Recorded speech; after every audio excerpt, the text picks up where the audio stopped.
None of us likes the feeling of being left out. This is a normal responding emotion that humans have carried since the beginning of time. What's up, fam? Today's topic is jealousy, and we will be using the FAM method to break it down.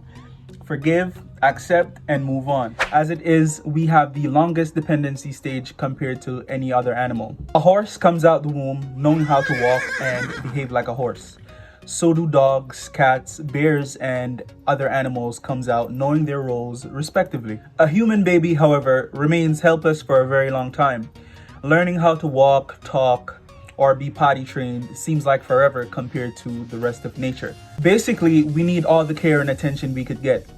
Imagine not having all of this, or even worse, imagine being abandoned before receiving any of these things. This fear of abandonment is a fear that most of us carry within our psyches. For the most part, being born human means that more than likely a person may have experienced some type of trauma, shock, or lack during their early developmental phase. Insufficiencies then play a huge role in how we see the world, even in the influence of jealousy. It is nothing to be ashamed of. Really, the more secure we are with ourselves, our value, our worth, the less likely we are to feel jealous of others and what they have. In a world that takes very little care of pregnant women or interest in family dynamics, it is evident to see why so many of us receive such insufficient emotional, physical, mental care like we really needed. Unforgiveness for the unwanted characteristic of jealousy only hides it and buries it deeper within us. To be jealous of someone is perhaps one of the most shameful things that we could ever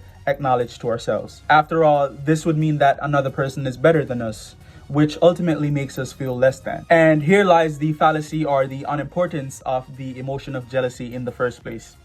Others may have what we want, whether status, position, or material objects, which tend to be the main triggers of jealousy because we want what the other has, essentially. But truly, beyond the rush of this emotion, it does not mean that we can never have these things. And more importantly, what others have does not automatically makes us worthless. What is really triggering these emotions may be stemming from a personal lack or insufficiency that we have not addressed within ourselves. Understanding that jealousy is just a misplaced emotion will allow us to forgive ourselves and others. Then accepting that it simply exists within the human animal will allow us to move on with our lives.